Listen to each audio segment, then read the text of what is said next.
So hello, welcome back to Winter Series 3. We have had one series so far today, and it saw BageTT reign supreme over kauP. Now, BageTT has a new challenge ahead of him because Kelazhur did get a default win after the Muslim was not able to play in the third Winter Series here. Don't worry if you're a Muslim fan, by the way. He has qualified to the Winter Championship courtesy of winning the Steel Series Prime Cup in December. But let's not talk about him. Let's focus on these two because BageTT just proved very capable, slam dunking kauP 2-0, but this time he has a bigger opponent. Kelazhur, with about $170,000 in earnings, a big name in the Starcraft 2 scene, a big name in the South American esports scene. He's not going to go down as easily, but we're going to see how he's going to bite back as we are going to have cav on cav, mobility against mobility to open up on Dry Arabia in game one. We have got Mongols versus France. And it is going to be BageTT on those Mongols in the south. Meanwhile, Kelazhur manning the French. I expected to see France come out. I think France is probably going to end up being the most picked and banned civ of the entire tournament. It's very fitting. I think the timing right now, what the meta is kind of revolving around, this kind of feudal into castle age ending timing. France is very interesting compared to a lot of the alternative civs because while everyone thought it was going to be dubbed the Age of Mangonel, I think the current meta doesn't even actually necessarily require Mangonels to end the game. I think the efficient economy advantages of France early on with the easy access to knights in the feudal age gives them the means to end the game before castle age gets late and deep into it. Usually when we see French players crack castle, they're looking to just end the game. They're like 20 to 25 French knights out in the field, they upgrade them to veteran, and then they go dive in deep like a Michael Phelps, basically. And against the Mongols, that might be a little bit more challenging to pull off because keep in mind, the Mongols can cause you a lot of issues early on with the outpost spam. And that's something I am expecting BageTT to gamble and attempt on. The Khan's already scouting out looking for an opportunity. The villager's already building up the racks, and I wouldn't be surprised if instantly afterwards we saw that villager run all the way over to Kelazhur's base. And then the detail that matters is the spawn. And this spawn right now from Kelazhur, he needs to try and block it off. He needs some palisades down. He needs actually short extensions. I think this is very underrated from players, but if you're concerned your opponent is going to build outposts, trying to actually forward palisade can actually block off a lot of potential. The only issue you have is with these tree lines being so thin, it's still possible that, say, BageTT drops an outpost right back here beyond the palisades and then can see into your base via the Falcon. I think that's kind of absurd to me. For one thing, by the way, I think this Falcon offers so much value to the Mongols in the early game. Like the damage scaling and the fact of how strong the Khan is later on, that's kind of a given. I think something that we started to kind of see a lot more of in the last 2 to 3 weeks is players heavily utilizing the Falcon. It kind of reminds me of the situation with HRE and emergency repair, right? Where everyone's sleeping on it, but I know when it comes into play and when it starts getting used more, it's going to break a lot of early mid-game aggressions. And I think the beauty of what you have at this scout with the Falcon, right, is it's 30 seconds you see a vision, which lets you see over a tree line. And if you do go for the outpost drop, which is what BageTT is looking to do, then you're able to reach in, snipe out these villages, and halt everything about most civs economies, and the French are included in that. The reason the French are including that, by the way, is by blocking out their wood, you prevent them from countering your spears with archers, so they can only match you with spears in most cases, or knights, and knights beat spears. And in the meantime, that gives you enough timing to then move on to their gold line and block them out there. And if you block France out of gold and food, gold and wood rather, they're missing all options. Horseman just doesn't work against the way Mongols open with the spearmen, right? So you run out of options quickly. And yeah, this choke point isn't as helpful to Kelazhur as you'd think. It's good for the spearman for the moment, but if he ever leaves it open at all, it's going to leave easy access for an outpost to be dropped. Speaking of outposts, one being dropped right now. More spearmen coming in, and this is the problem for Kelazhur. He can't match up against the Mongol player here. He has to back away. He's only matching him. He's on the home field, but remember that the Khan is going to give you an extra edge here. And he needs to continue constructing this. Movement in, micro. Oh, he can't get it. Kelazhur blocks himself out. He wraps around. The spearman trying to back up here. Needs to be careful. Focus fire comes in. He splits one off. And he's going to be peeled off a little bit here. He's going to have to cancel it. Nice hold by Kelazhur. Does buffer BageTT back. BageTT has got more spearmen pushing out, but they take quite a while to arrive. And he's investing. Wow. Gets through the scout, but instantly loses 2 of the spearmen. Not worth it. Kelazhur was holding. And I love this switch up coming out from a lot of French players now, especially against Mongol players. This is the new meta. So there's a lot of players that are kind of sleeping on it. They still think that they can immediately just go up into the feudal age. They can drop their stables, and they can just spam out knights. That's not the case. If you have any inklings in your mind that the Mongol player is going to spam early outposts, you need to react with spears early on. You need to counter him out, because although he has got double production, and it is more efficient because, you know, he's getting this stone passively over time, you can match and buffer him off. And I think with the way that you tend to scale your economy, you then have the flexibility to build a man-at-arms. And we've seen that being done by players before. And it's surprisingly effective. And it's something that a lot of French players don't think about, because the problem I think a lot of players see is when they play a certain civ, they just see the advantages, right? And they only see the advantages. A perfect example of this is actually the longbows. Longbows for England are the pristine example. Let's say a player is up against an all-armored army, right? Like, we're talking knights and we're talking man-at-arms. Do they build crossbows? No, they just build longbows because they want the specialist unit, right? It's the same with the Abbasids. A lot of people have started to realize that Abbasids aren't a crappy filler pick to the extent they believed. Yes, camels can feel a bit weak. Yes, they could probably do with a buff here or there, or a few tweaks. But because of the power behind the way that they build siege weapons, that unique element does put them up in the rankings. And I think that's something that a lot of people just forget, is like when you're being counted out so hard, you don't have to lean into your civ speciality anymore, right? Like, after the nerfs that are going to come out, probably eventually the Rus, and let's say the horse archers get balanced a bit better. Let's say you're hard countered by archers. It doesn't mean you just double down on horse archers. In that situation, you build horsemen and counter your opponent. And that would be crazy to see in the current meta, because when is the last time you saw a Rus player building horsemen? This villager taking a lot of damage. Kelazhur about to be outnumbered. Is the tech up underway? No, neither side ready. This is a full investment, slowing them both down. But Kelazhur definitely getting the edge and being more efficient with his economy right now.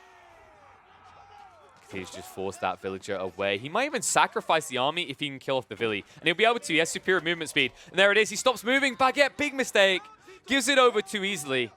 And although he has got Spearman here, he no longer has the villager. His outpost is going to be denied. And if he wants to continue this, he's going to have to invest another villager out of his early economy to go do so. And he's doing two. And this is important. I like this play out of Baguette. A lot of players would have sent one, but you're behind right now. If you want to make the strategy work, and considering how invested you are right now, you have to make it pay off. You need to get those outposts up. So bringing one villager out again will lead to the same outcome as before. It's the definition of insanity. Instead, he switches it up, and now he's got almost double the build speed on these outposts. Spearman outnumbered. Kelazhur's holding. This is starting to get a little bit wonky. Now, Baguette does have ridiculous surplus gold, but no way to spend it right now being stuck in the Dark Age. And not looking like he's going to slow down that food anytime soon going into the spears.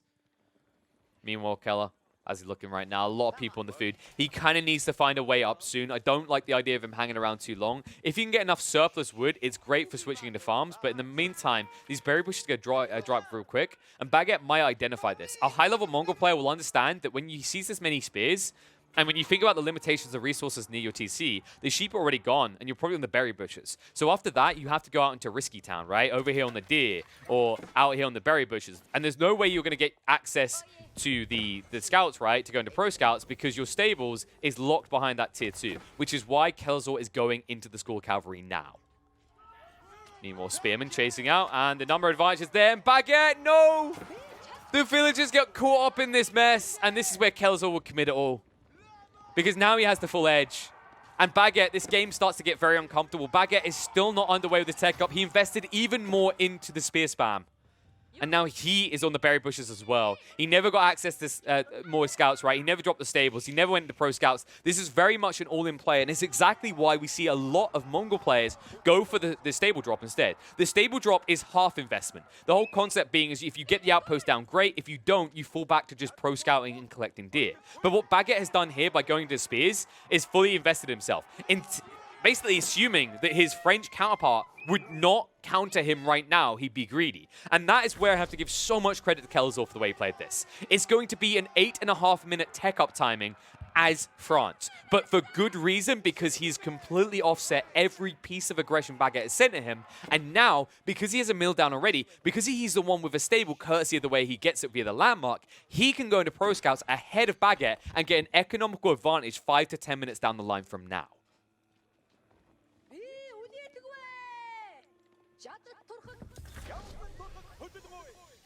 And the army's still so big as well. I mean, 14 spearmen. Only 7. Another villager here. Baguette. Remember, you're up against France, so you're already at a villager deficit if you just stand still and don't lose any, right? Because you were talking about 28. When we look across at Kelazhur, he's up at 33. Because remember, even in the Dark Age, you produce villagers every 18 seconds as opposed to the 20. Now he's down to 17 seconds. So it's going to scale even quicker, especially if you hemorrhage more villagers like this. Here we come. Spearman now. I do love to see it, though. It's just the fact that you're getting that deviation. Remember that for a long time, France was just knights into archers, and then it just became about knights. The fact that Rax is suddenly on the menu, point to me a time when you would have expected, like when would you expected this to be part of the meta for France? It definitely wasn't in the first month or two. It was unheard of. Rax was the least built thing by a mile, but finally, there is value being found in countering out these early Dark Age rushes, and definitely having the scalable economy to get value out of it. Look what he's doing. He pushes past. We'll look to back away. Archers. If he engages quickly, he can maybe burn this down, but I don't know if it's going to be worth it. There should be double production coming out the archers, and remember, they get bonus damage here, but there's so many spearmen. And even in the hardened spearman status, it doesn't matter. Kelazhur says, I'm going to get the value. He upgrades into his hardened spearman. He charges through on top of the archers, and they're trading out very well right now due to how many are clustered here.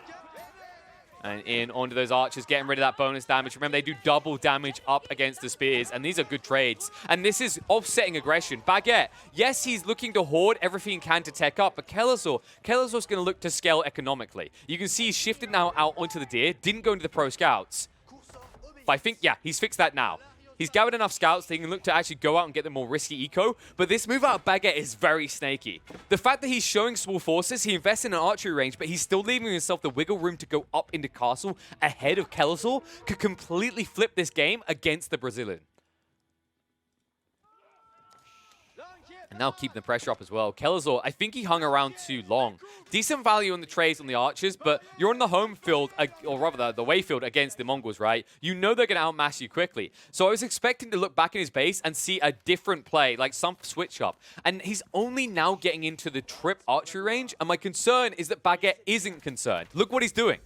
The step readout is underway. What an insane recovery coming out from the Mongol player here. Within 2.5 minutes, he's already ready to go up into castle after reaching feudal. And this timing will not be expected by Kelazhur. Look what Kelazhur done. He stopped up for pro scouts. He shifted his eco out. He didn't even take wheelbarrow, which means this is incredibly efficient what he's been doing here. It takes so long to run back and forth between these pocket economies. It's why France is actually one of the best civs for getting wheelbarrows, in my opinion, is because the way they play their economy, they're usually the ones shifting out onto rogue berry lines, rogue tree lines, right? They're running to and fro these locations regularly. So trying to minimize that time where you're actually idle and not getting value out of your villages is very important as France. He's at least fixing it now with the pro scouts, but the problem that I have is he's nowhere near ready to go. And although he's about to see the tech up, he's not even ready to punish it. He's on the defensive in his base. Baguette throwing bodies at the equation, and he is coming out with good maths. I think that's how maths works. You just say good maths if it's right or wrong. And right now, it's working. Outpost is going to give him a strong point to push in from. Remember, he's also going to have that Yan movement speed on the front now. There it is, juices him up, garrisons him in. And this is a staging point. This was the worst case scenario. Kelazhur hanging around in the feudal, now in a very uncomfortable situation. Only halfway ready to go up to castle, and his opponent already has that outpost down. The fact that outpost does go down now allows Baguette to raid into your economy very efficiently, courtesy of the Yan movement speed, giving that buffed up 15% movement. Now the switcheroo, step readout, moving across. Baguette has options. He can look to just go into Lancers. I don't think he's going to, though. Instead, yep, it's going to be man-at-arms. He's prepping with the siege engineering as well. The improved siege engineering isn't going to be there yet. Is he looking to end on rams? I think this is very awkward. I mean, you could go Mangonels, right? I think you go Mangonels. If you're not building Mangonels and your opponent has spears, archers, you're making a big mistake here. Like, it's so exploitable for you to just spam out the siege weapons from range and pick him apart. Because he won't even be able to chase you, remember, due to the Yan movement speed. It takes him so long to gap close. I will see, though. It just could be a UI bug. No, he still hasn't got siege engineering improved. Baguette needs to save up for it. I don't want to see him doubling up production like this. I just want to see him getting into the Mangonels. Fighting the base, poking, prodding, and that buys room for even more outposts. He's close to the wood line as well. This is dangerous. You can't let Baguette get down a third outpost, and there we go. That's the right move. I like that out of Kelazhur. He's dropping his own defensive outpost to protect against the push-in. Because if you get an outpost here, with this wood line getting so thin, he drops the Falcon on top of the wood line, and all of a sudden, half your villagers just die before you can react. It's absurd how quickly these outposts will pick apart your worker force. Meanwhile, pocket economies coming out from Baguette as well. This is really impressive the way Baguette's read this. He never had vision on the back. He never knew that Kelazhur went and expanded here originally with the mill. Which, by the way, Kelazhur went and expanded with the mill, and then he still got pro scouts afterwards. There's a lot of inefficiencies adding up for Kelazhur quickly here. Meanwhile, Baguette is playing him like a fiddle. It's almost like he senses what the French player is doing because he's played this type of matchup so frequently. He doesn't need to get the vision on the backside to understand what he's trying to gather. And right now, Kelazhur is about to be vulnerable again. Look what he's doing. He's going onto the stone. He's looking to TC scale up. And although his economy is stronger at the moment, his military is about to be dented hard at this rate. And Kelazhur still only halfway on that tech up, soon to be complete. But what's your power play right now? Is it going to be a switch up? Villager is going to be intercepted. They push past the outpost. That's going to be a lot of losses as they run through here. And they can't stop off to kill the outpost. Only 2 spearmen here. The Khan going in deep. Good lord. I don't know if that was intended out of Baguette, but look what he's hiding in the tree line. The problem is Kelazhur sees this. The range on the outpost, he knows what's coming. The good news for him is it's not exactly what he's expecting. It's not going to be the mangonels. It's not going to be the high pressure. And I think this is a big mistake by Baguette. Archer's going to be engaged. Well, I say big mistakes. Kelazhur also doing that. Maybe he just wants to recycle the army. He's like, oh, I'm done with this. Next step.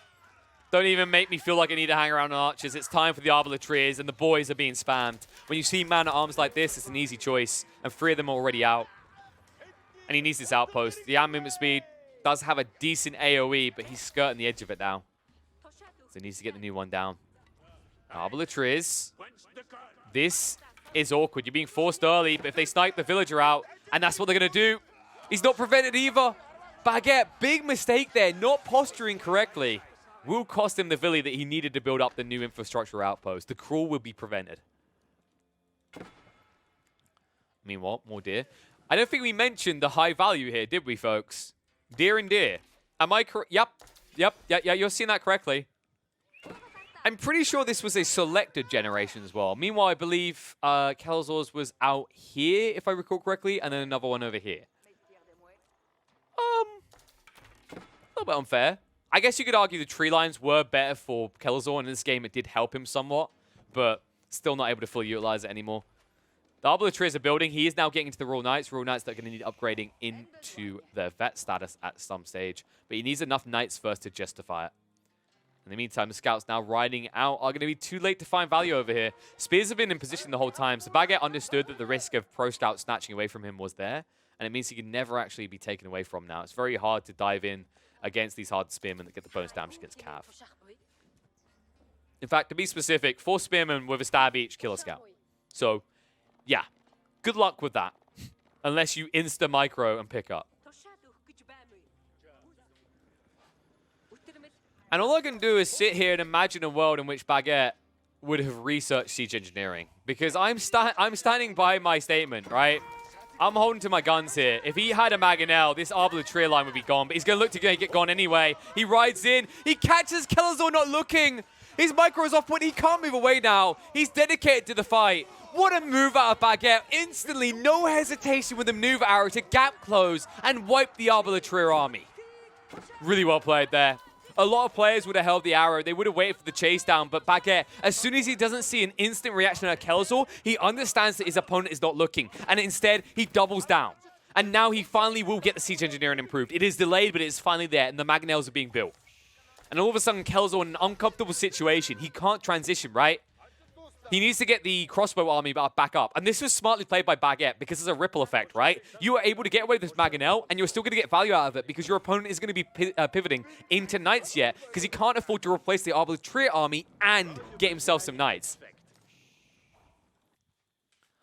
Especially when he's supporting that back TC, it should be mentioned. A back TC that might actually get a new friend soon. There's a lot of stone. And also trade going on. Look at this. Wow. In the back corner. And it's... Wait. I think Baguette sees it. I think he just about sees the trade line. So he knows what's happening at the back. He understands right now his opponent's being very greedy. He doesn't know about the secondary TC. He only knows about the trade. But it's starting to seem like your opponent's being greedy when you see that the temple is collecting relics as well. And that's why you should look to set the tempo, push in, and punish Kelazhur's greed. Because this is greed on free fronts, right? Because he's so busy trying to recover. I mean, you can even see on the income right now. Like, Kelazhur, despite having a clear eco lead, isn't really feeling like he's as ahead as he should be. And that's because his army is less than half the size of BageTT's right now. And I don't like this play either. This keep, I don't think it's going to buy you as much time as you're hoping. Not with the man-at-arms this close. They move in. You're not going to complete it in time. The Mangonel, the shot comes in. And there it is. Attack rate for the archers to try and pick you apart. Mangonel's shot will just focus onto the outpost. In the meantime, the man-at-arms are in. And he's still trying to complete the keep. The Mangonel will move in for the final shot to just end that attempt, though. And there it is, a nice hit. Most of the villagers dead. The man-at-arms, there's too many of them, and Kelazhur's struggling to hold here. He floods out. He needs every villager on deck. Whether they build with a hammer or they build with their forehead, they need to make the keep a reality, and he will get it up. Just like that, he has a foothold, but how long can that foothold hold? That's a lot of holding. He's going to need a lot of holding here. Back away in the meantime from BageTT. Kelazhur getting a breath of life, a much-needed breath of life. But he is quickly finding himself out of breath. Because BageTT, he still has the siege fleet. A siege fleet that has not been matched. Kelazhur finally trying to fix that. Does drop the siege workshop. It in itself being a big investment of 300 wood. This wood line, now exposed, cannot be picked anymore. And you're very close to where the Mangonels are at. And with them trying to breach through the palisades, you're going to need a dynamic force to defend on the south side here, because you do not have the resources to drop a secondary keep on the south.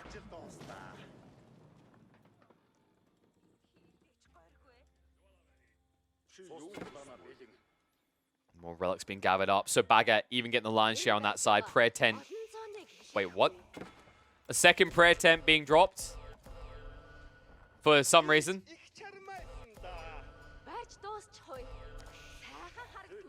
I'm not quite sure of the reasoning behind this. Maybe he likes priests. Maybe he grew up in chapel. Raised by the clergy, maybe. Or the Sharmaji. Sharmaji's a thing. Definitely didn't make that word up. And here we go, stone walls. It's all he can afford. He can't afford another keep. He's trying to gather, but he's not going to be quick enough, especially with the man-at-arms now burning through the palisade. Here they come. Springles looking for a poke opportunity. He's going to knock on the door of Kelazhur, and Kelazhur trying to get the walls up. Mangonel's being built in the field. Springles should be able to snipe out one of the villages, but he's not quick enough. The walls will go up. He needs more, though. On the south side, looks like it's going to be close, and I don't think it's going to be quick enough. They see a gap, and they're going to block it. BageTT is going to deny him here. He can't wall him out. This is a problem. Army is on the move. Arbor the trees. 2 Springles, but there's too many Springles coming out from BageTT, and Kelazhur calls it instantly. The moment the wall is denied, and he cannot keep his opponent out, he will not waste any time hanging around. Although he repelled him time and time again, in the end, BageTT is able to plow on through and take game 1. Game number 2 here in Winter Series 3. In the early rounds, we are continuing with BageTT versus Kelazhur. As game number 2 gets underway, it is going to be Lipany that Kelazhur chooses. And his choice of Civ to bounce back here, well, he's looking to teach BageTT a lesson, because he is going to be manning the Mongols. However, his opponent is going to be on England. So make sure you subscribe to the channel if you haven't already, and make sure you buckle in, because we're about to get treated to one hell of a match, because there is very interesting dynamics at play in this matchup. Some that come heavily down to how you optimize your microing and essentially how you formation shuffle. And that's something I'm looking for. I think England is actually very powerful against Mongols. Their timing is quite oppressive as long as they dodge the super early outpost spam.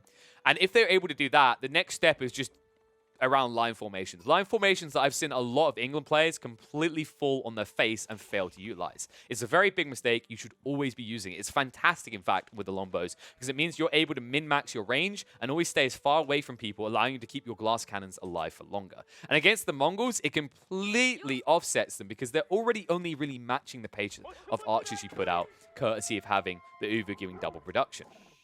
So really, I think if Kelazhur wants to get ahead here, he needs to find those early outposts, allowing him to alleviate pressure away from his base, because longbows will come and spam you, and then look to scale up quickly into castle age, which is usually the cutoff for a lot of England games. If the English player fails to deny their opponent from rushing castle, they tend to lose the game, even if they rush castle themselves. And I think a big detail on why this is the case is because a lot of England players don't look towards multi-TCs, right? The closest they come to multi-TCs is they build the landmark. That's it. It's the King's Palace. There's nothing else. The only player I've seen deviate from this strategy in the last month plus in the high-level pub games or pro games is Marine Lord. Without exception, he's the only one who has decided to drop a secondary TC halfway through Feudal. And it does give you a lot of boom timing and a lot of recovery timing 5 and 10 minutes down the lane. The catch, however, with that strategy is if you're up against a high-tempo civ like the Mongols, you will have this wide gap in your game where you're heavily exploitable by aggressive civs. But for now, gold being gathered up, and BageTT is it? Yep, straight into the council hall. I wonder if he's going to shift some over the stone early on, so no intent there. It's just going to be the longbows. Meanwhile, on the other side, Uvu's been dropped. No dedication out of Kelazhur yet. He's actually holding on. This is interesting. So no early outpost spam just yet. Just a scout getting vision around the back. I like that he went for a scout. I think a lot of Mongol players have agreed that this is the opening you need to do. The whole concept being is usually you have your Khan be aggressive on your enemy side, and then halfway through gathering up sheep, you pass your Khan's sheep over to your scout and then return it all to base. Weird way for Kelazhur to do it, though. Kelazhur done it the other way around. He kept his Mongol Khan very defensive and then sent his scout to the enemy side.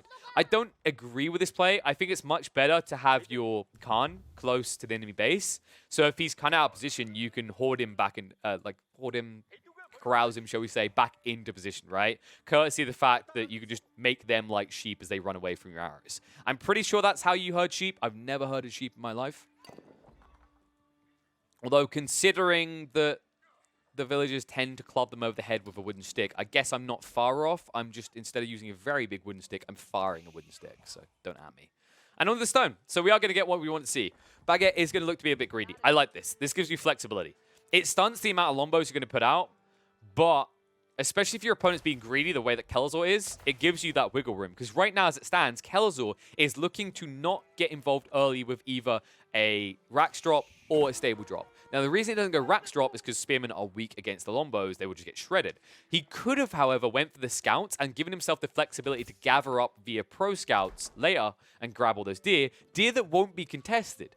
And he hasn't done that. And I'm a bit concerned because I think you're missing a very big trick here.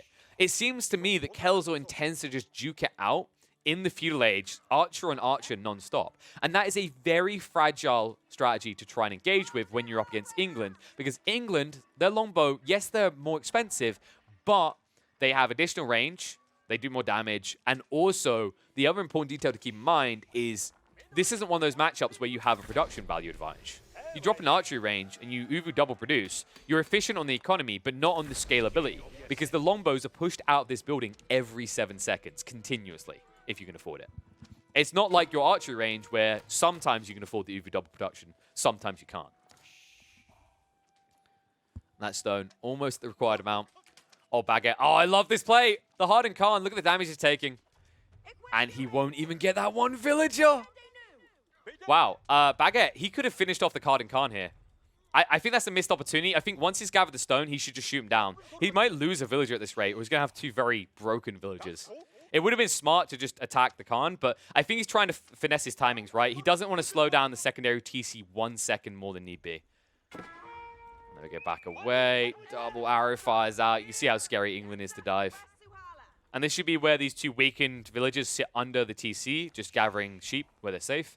But you see he's immediately onto the wood. So he just needs to get enough for the second TC. He wants an initial defense force as well. He doesn't know what's coming yet. And that's one thing I'm not a fan of from BageTT. I feel like his vision's been limited. This is the first time he's checked on what Kelazhur's doing, which means this entire play up to this point has been a gamble. And although the gamble may work due to the fact that his opponent has only gone into an archery range, he didn't know this. And that's why it's kind of frustrating for me to see that he played it this way. I think he prioritized the sheep a little bit too much. He would have still got a decent share. And I think the other detail to keep in mind is he only got 1 scout.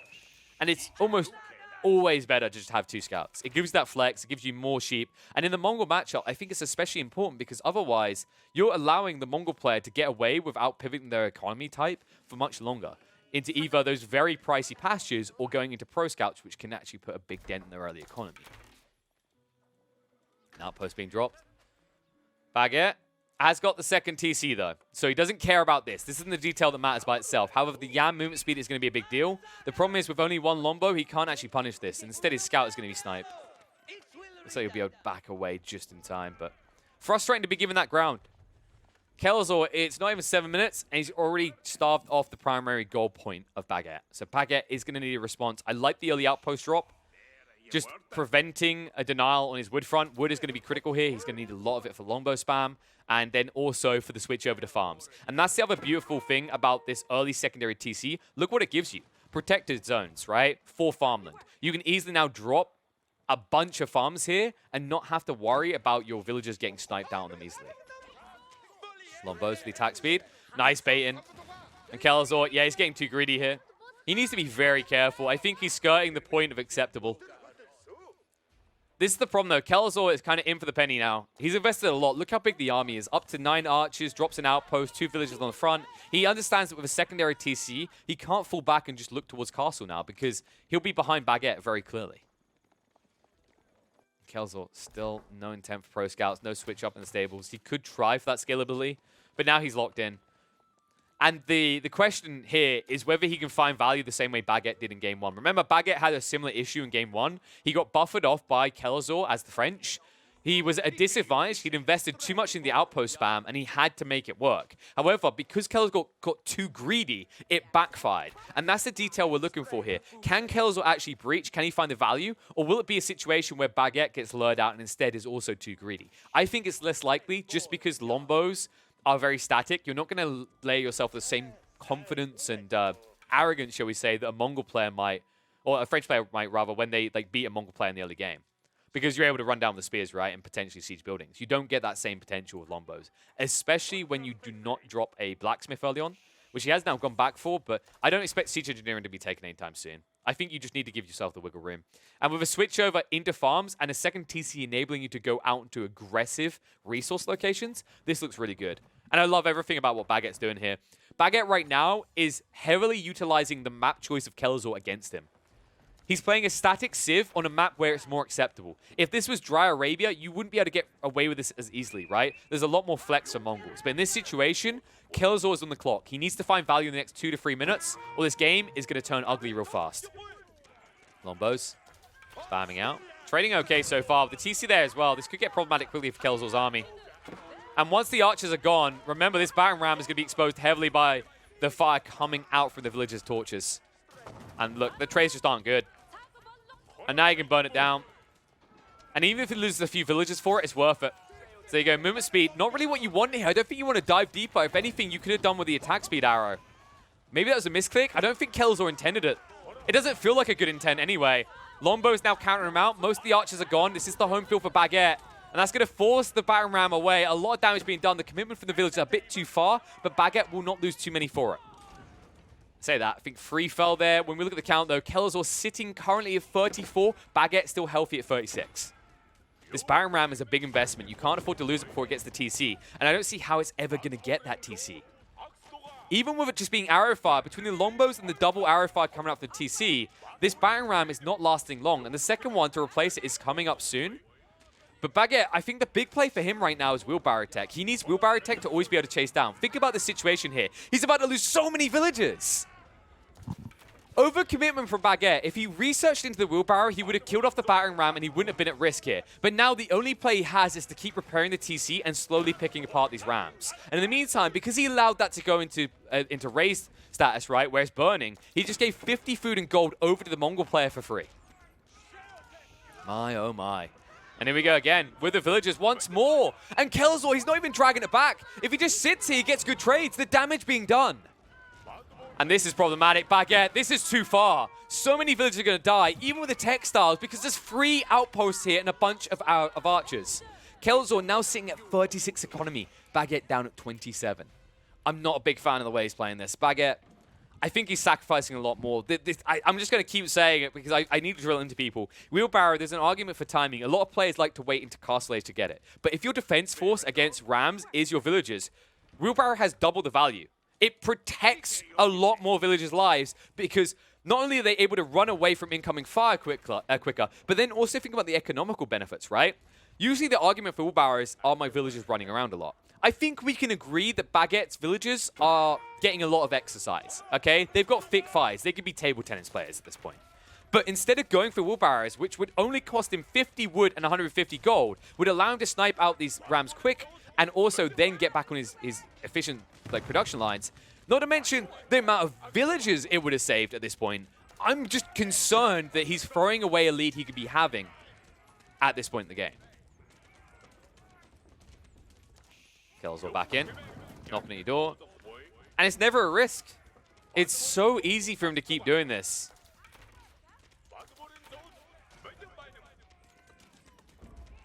Yam with the Ram. Feels so good in this game. I say that. I don't know why it hovers here. I'm pretty sure if I recall correctly, Rams do not get the Yam movement speed. So it's weird that it's actually showing up. You can even see that when it was being constructed, I don't think it had it. Unless I'm imagining. Are Rams that slow? I don't feel like the problem is it's a 15% movement speed on a very slow unit. I think it is getting juiced, but it's so small. Yeah, it is getting juiced. You can see it there. It's so slow, though. But it's enough to make the difference. Finally, the villagers get in, though. It took long enough. And once again, Baguette about to lose the Villi force. This is civil war. All of the men, women, and children and send them out to war. There's going to be a peasant rebellion up in here soon. Kelazhur, 40, 28 for Baguette. Kelazhur is escalating. It's a heavy investment, but these Rams are paying for themselves. So if I recall correctly, yeah, I think the default speed is about 0.72, I want to say, on Rams. It's insanely slow. Oli, oli, oli. Oi, oi, oi. Clearly the England football squad lost in the international game because everyone seems to be angry around these parts. Khan is going to be sniped, but who cares? Look at the count now. Look at the damage. 18 archers to the 11. Ram now being rebuilt. How many villages? 1, 2, 3, 4, 5, 6. At least 6 villagers dead again. This is happening like every minute. And you can see it. Look at the den. You have 2 TCs, 2 town centers, and you're at 25 villages. How do you afford production of 50 food units out of both of these TCs and rapid production of the villages, of the longbowmen? You don't. And now Kelazhur has options. He can start to slowly scale into castle. Something that Baguette can only dream of now in this game. And here we go again. Knock, knock. 2400 HP on this TC makes it quite vulnerable. And here we go again with the villagers. And look once more, guys. No wheelbarrow tech. I am losing it right now. More importantly, Baguette's losing it. The game specifically. Always just being played with on this play. Like, I just don't... I don't think this is recoverable anymore. I think this game is about to end in the next few minutes. I mean, this game has felt over for 2 to 3 minutes now. I think Baguette played himself out of winning this game completely. Like, I was expecting fresh, delicious, aromatic Baguette. Instead, which, by the way, that's what we got in Game 1. Instead, in Game 2, I got stale, old, musky smell, 2-week-old Baguette bread. I won't eat it. I won't engage with it. You'd think it would be good for combat because it's so hard. But instead, the moment it just gets tapped, it starts to crumble. And that's what's happening to Baguette right now. Instead of, yeah, fluffy is a good word, actually. Instead of being a fluffy economy, nice and big and beautiful, right? Rising like the bread would naturally. It's just crumbling like that 2-year-old bread. And he's moving in onto the primary TC. And this game is all but done. Look at the numbers right now. Kelazhur has almost banked enough for a tech up. The Archer army is big. And your Archer army is small. It is shriveling. Like something else that is compared to Baguette's. And you are looking like a very small boy. You get through the Ram, but who cares? Look what it's covered. Kelazhur now beginning the tech up into the step readout, about to be in the Castle Age. Meanwhile, Baguette looking at like he is going to be in the Bald Age because he has to be suffering from hair loss after this one. Look around the back as well. Oh my God, Kelazhur, you cheeky devil. He snuck in multi-outposts here. All he needs is the Khan, who I believe, has just respawned. He's moved to the front. He gets him around the back, and with a Falcon, your entire remaining villager count is just dead.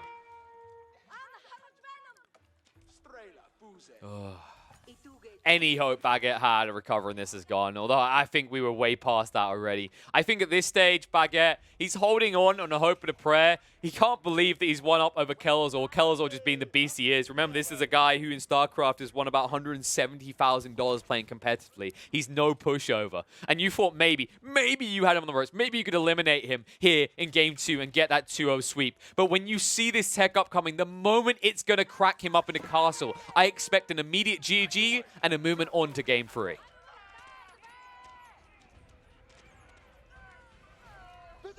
Kelazhur, you can see the confidence. Ah, screw it. We'll dive the TC. It's a party. Mosh pit. He's running out of food. Give him bodies to eat. Baguette's so desperate he might even resort to cannibalism at the stage. I just love the way Kelazhur done this. I like the attempts by Baguette, the choke points to try and hold, but even after that, the fact that Kelazhur stuck around the back to ensure there's no recovery, even if the TC siege failed. Just so well played, proving exactly why he's a top-tier player, as it looks like Baguette, after seeing that, will instantly tap out, and we will need a Game 3 to decide who moves on here.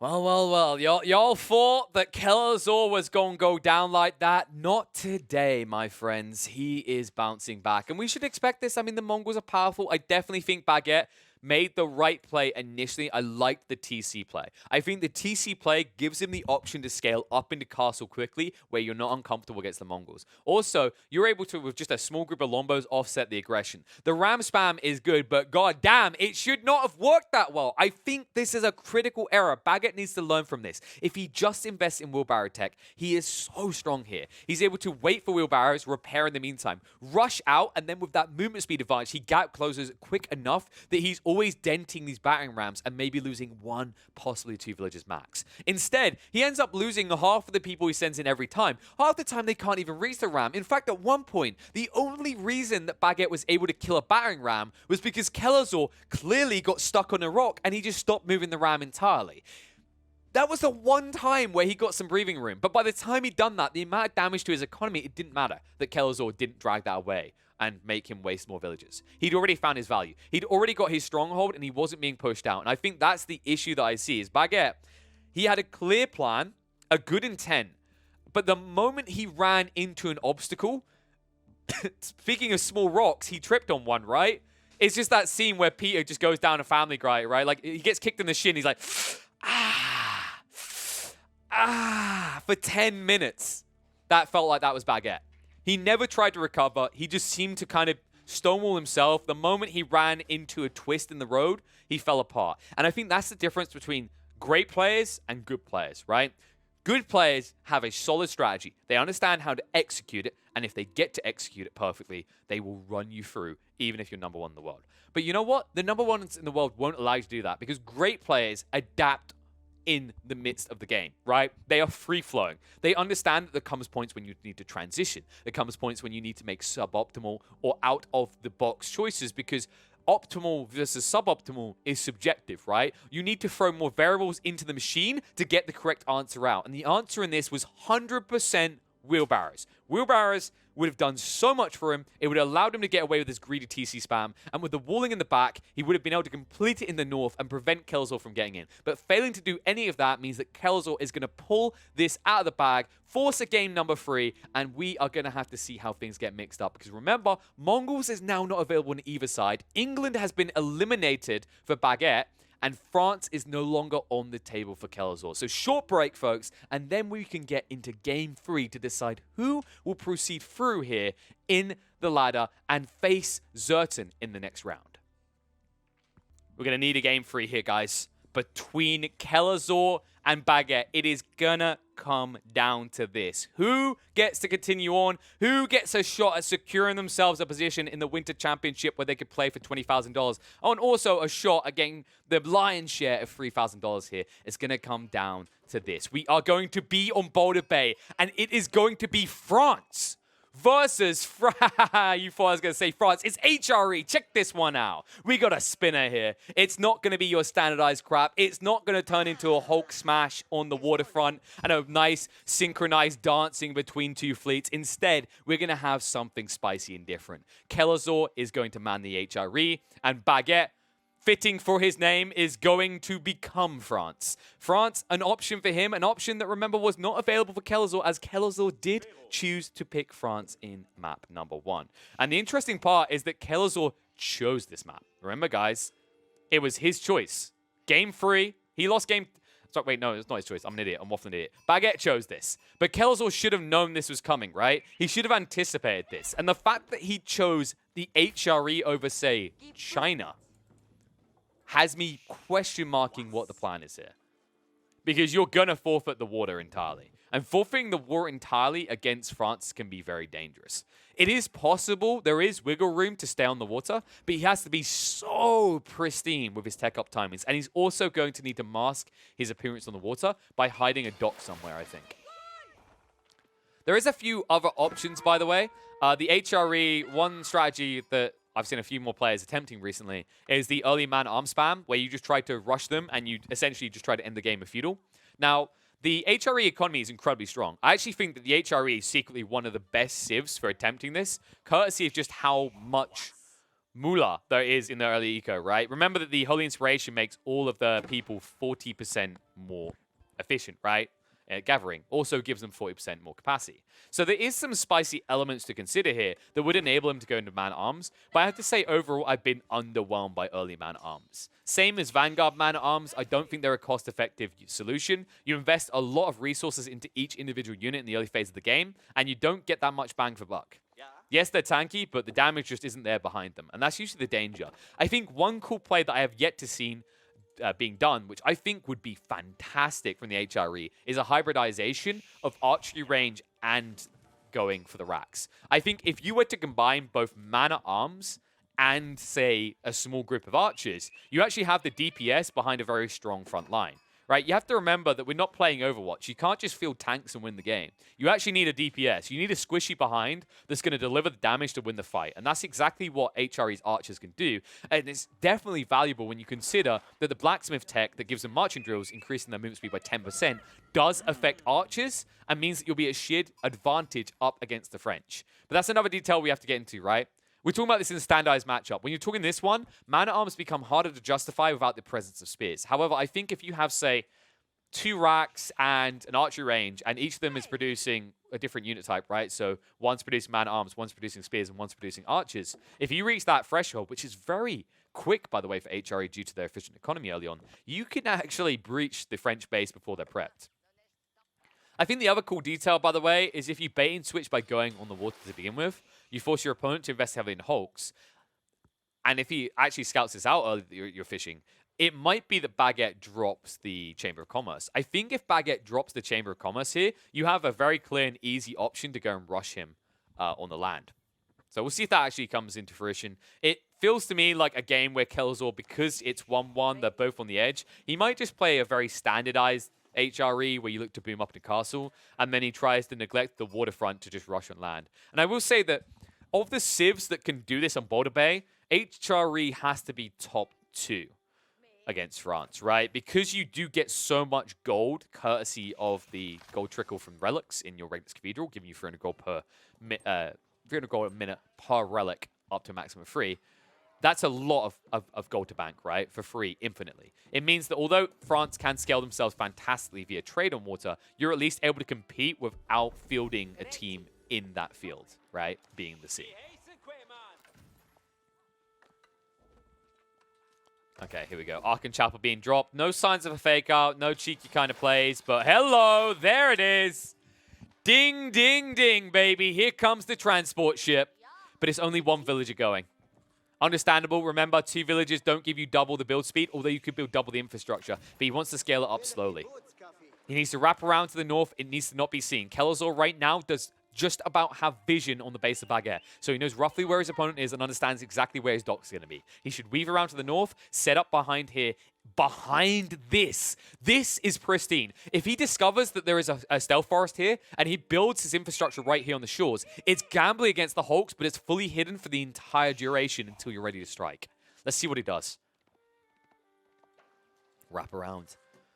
Oh my god, no. It might not even be that, guys. It actually might be a dock drop on the island. So he might just be trying to recover economy in the north and then fold in when he's in castle. We'll see, though. It looks like he stopped, so I think his intent is definitely to be dropping the early racks and going for the base rush. But these are two options either way. This is actually cool, yeah. He's going straight north. I think he is intending to just drop a dock here, continue to gather, and gamble on the fact that Baguette's going to spot his fishing economy here, snipe it out, and think he's done. And this is a cool play because it means you're going to get the eco value without fighting on water. Your opponent's going to invest in hulks to defend your waterfronts to make sure you can't be there. And also, because you're the HRE, you can afford to sink this much wood and lose it halfway through its return and still be fine because your economy's so efficient in the early phase of the game. This is a very interesting and spicy play. I do like this a lot more than the early rush. Like I said, it comes with risks. And also, the other detail to keep in mind, I think this is what maybe made the decision so much easier for Kelazhur, is the School of Cavalry being dropped, right? If this had been a Chamber of Commerce, I 100% think Kelazhur is considering a Rax drop and a rush. But because it is a School of Cavalry, that's way too dicey. You can't all in on that. Instead, he's going to secure the economy in the north, and I don't think that Baguette is ever going to find it in this game. Especially when he does this. Rides out the Hulk. He's like, hello, sunshine. And you're fine with this. It sucks. You wish you could protect it, but it's just a given that you're going to lose the fleet. In the meantime, that fleet has gotten you enough banked in to get you up to castle age quicker than Baguette. Baguette, who's investing in Hulks, has stopped at 1. Is he going to go for a second? This is really disciplined out of Baguette. I like this. A lot of players make a mistake here and they just invest in like 3 hulks or 4 hulks and then push across. You should never do that. High-level players have started to understand that it's a dead investment if you can get control of the water with 1 hulk. And that's what he thinks he can do. And he is somewhat right. He has control of the south. But because he only has 1 hulk, it's very unlikely he's going to check in the north. And you can see a second one now coming out because his next intent is to strangle control on the coastline. He wants to prevent Kelazhur from ever rebuilding into the dock line when he cracks castle. And Kelazhur is cracking castle as we speak. The problem is he's being raided. Rax, this should have been dropped sooner. Big mistake. Nice blocking, does get rid of the scout. But the knight is going to start picking apart a few of these villies. Oh, damn. Nice attempt. Kelazhur. He tried to heal. This is one unique factor that really only the HRE tends to usually engage with. It's the fact that they have the religious units early so they can heal, right? Delhi can also look to heal, but typically those aren't out in the field, right? They're sitting in a mosque on one side of your base or the other. Meanwhile, when you're playing the HRE, yes, it drags you away from Holy Inspirationing, which allows you to increase the gathering speed of your villagers. But it's a quick way that you can min-max the health of your villagers and usually offset early aggression from civs like France and especially the Mongols. So, Brainiac's field dropped, spear's coming out. Needs to secure these relics. He's already got a prelate moving out. And the Hulk's looking the wrong way. Baguette, no. Oh my. Did he? He has no excuse. I think it's hard to see. He might not have seen this. It looks like he should have, judging by the gold trim. But I think maybe Baguette couldn't quite see the relic, so he wasn't able to guard it. Big mistake there, though. Golden opportunity missed. I think even if he saw the relic, he feels pressure to get rid of this dock quickly before Kelazhur potentially builds up an army on the sea, right? But instead, what you can do now, Kelazhur in the north, if he wants, he can build a fishing fleet, but he can also look to access a naval force and then strike at Baguette's economy, and he would not expect this at all. Forward archery range. Really nice play out of Baguette. He's looking to pressure. He's an age behind. He can't easily contest this, right? Look at the numbers. Baguette is fully invested. He wants to end this game in the next 5 minutes. If Kelazhur can offset that and survive it, then he wins. And the importance of this, by the way, the reason Baguette does this is because of the relics, right? He understands if his opponent gets a hold of at least 2 of them, it's going to be very hard to breach the base quick enough and stop Kelazhur from getting knights of his own. But with only 1 relic, the amount you can invest is hard stunted. You can maybe afford 1 or 2 stables, which is why instead, Kelazhur is going into mass spears and man-at-arms. Meanwhile, back in the base, what we're looking at, it looks like we might be getting pro scouts, folks. Yeah, spamming out a few scouts in between the knights coming out. He needs to boom his economy. He's not happy with the food he's getting on the sea alone. Remember, the big thing with Baguette is he wants to close out control and take it away from Kelazhur, punishing the greedy going to castle, and then also being in a nice position where he can castle up himself and not have to worry about Kelazhur striking back at him for doing so.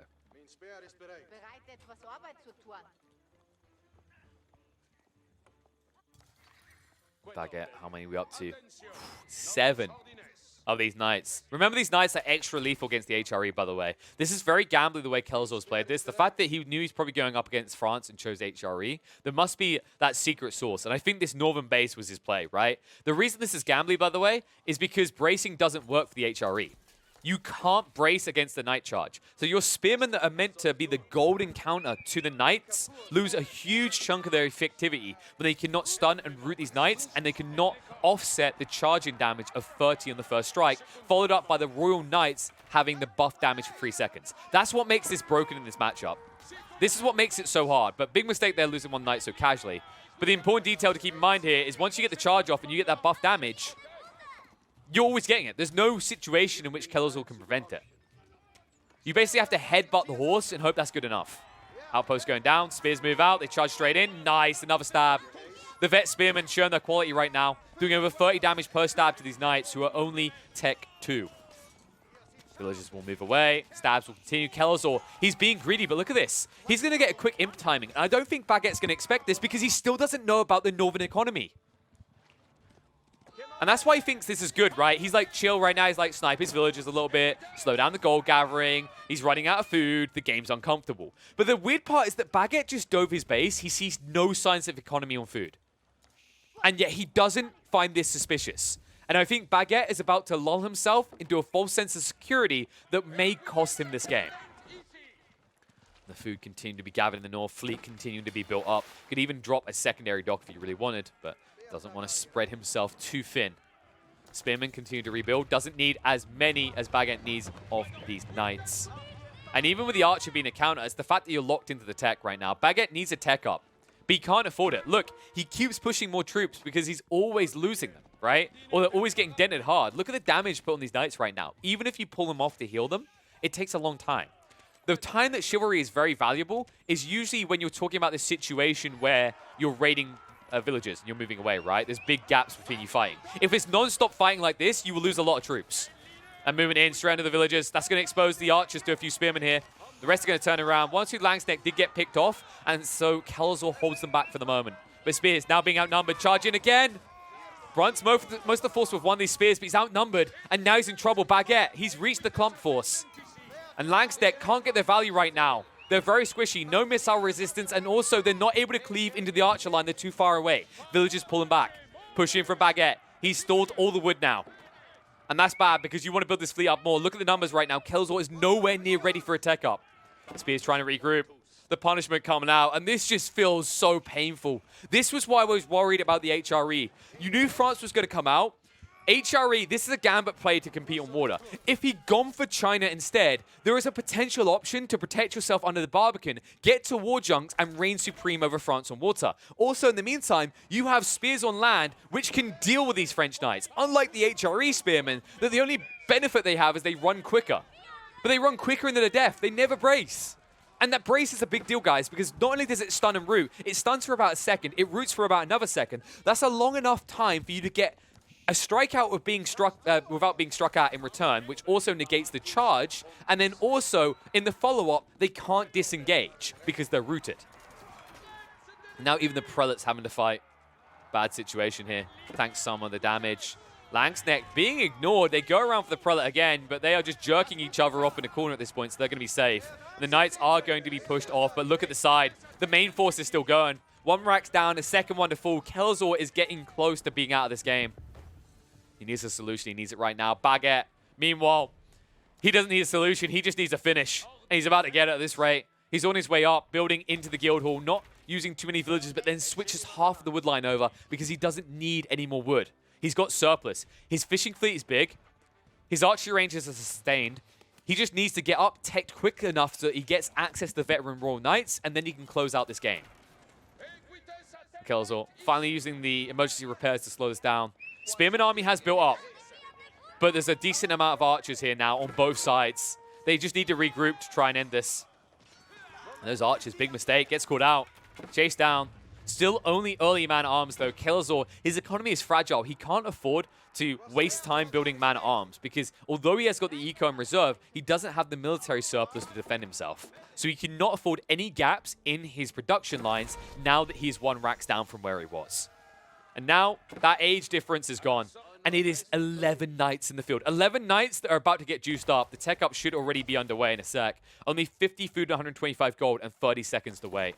And there it is, been queued up. Knights blocked out. Archers will engage. They'll be being upgraded soon as well.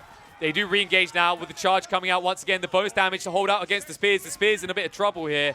And they are outnumbered. He puts down an outpost to defend himself. Kelazhur is running out of places to run and hide quickly in his own base. More racks being dropped to the back. He fully invests all the wood. But will he be able to afford production out of these buildings long term? Well, let's check on the fleet in the north. It's up to 8. And BageTT is still none the wiser that this is here. But it's only 8. It's not like you've built a second docking gun up to 20, right? It's not like you're getting that insane value that can be able to afford this many racks long term. And if your berry bush is about to be exposed with being on the front, you might grind yourself to 0 food in the blink of an eye.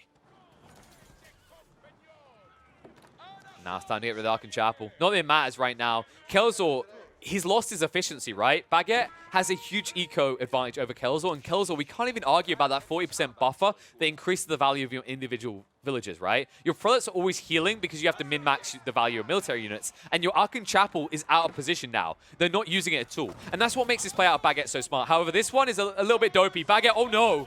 Oh no! The spearmen catch him off guard. But here they are. The archers finally arrived. The battering ram was being built. That's why they weren't here. The prelates can't hold anymore. They're almost dead. The spearmen can't really get in anymore. The veteran archers now getting a bonus 7 damage while being at 8 means 15 per strike against a unit with 2 missile resistance. It will not last long. And now up to 19 spears. The only thing you're missing if you're BageTT is a siege workshop here. You could easily invest, get a Mangonel, and then just break him entirely in the blink of an eye. But he takes his time. Ram moving in. You're going to have to respond soon. Charge out. Trying to get that ram. Ram's going to bait you in, though, and when you have to turn around, look how many archers you're going to lose. This is bad as well. The prelates, no! Kelazhur, he can't back away quick enough. The prelates are going to be sniped, and they're the reason he was so slow to retreat. Remember, old mans have got rusty legs. They're not able to move away as quickly, and it does cost him dearly. And now he doesn't even get the heals anymore. And now the ram's back in. He's building in the siege workshop. He needs it. He needs it fast. He needs enough for the Mangonel. He's about to get it on the wood. 1 more log to be dropped off, not at a toilet, but at a lumber camp, and that will get him over the threshold to get that Mangonel that could turn this game. However, he's running out of time. Second battering ram now coming out. BageTT, even investing in some horsemen, doesn't want to slow down. His gold isn't keeping up right now. Oh, and the fishing fleet's getting dangerous now. Kelazhur's running out of safe spots to actually farm, and oh no. BageTT, he doesn't see. He's suspicious, though. He thinks that he's going to try and get back on the water. He doesn't know after all this time he's been on the water all along. He never left it. Charge out. Engagement near the battering rams. He's forcing a bad fight here. The archers being poked in by the man-at-arms. There's not enough here to really threaten. The knights are going to come in to clean them up. They cut off the reinforcements. Mangonel shot out.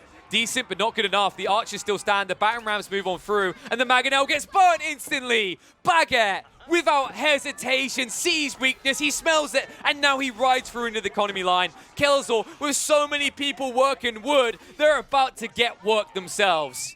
Because steel beats plank here. And with reinforcements arriving, man-at-arms try and cut him off. It's not good enough trades. The archers are in, the battering rams to get through the buildings. Kelazhur is on the ropes and looking to dodge the knockout punch, but he hasn't got much left to give. The villagers have been butchered. The man-at-arms are not good enough against the veteran Royal Knights, and religion is going right down the gutter here as the prelates will fall. No value found out of them at all. Mangonel still trying to complete quick enough. Ram slowly working through him, but even if you get the Mangonel out, it might just be spent instantly. BageTT this whole while just flaunting his brand new sparkly Mangonel in front of your base. Never really using it. We'll finally put it to work. Siege Workshop's going to get 1 more value out of it. The Mangonel turning around for the victory shot, but it's actually just a Hail Mary and an FU as you say congrats, because BageTT is not going to lose this. Second shot coming out. Whoop-de-doo. I don't need the archers anymore, he says. Kelazhur is gutted at this stage, about to hit 20 eco, half of that being on the sea. And smartly identified by BageTT. He will snipe it all out in the end. Doesn't even need to get rid of the fishing fleet.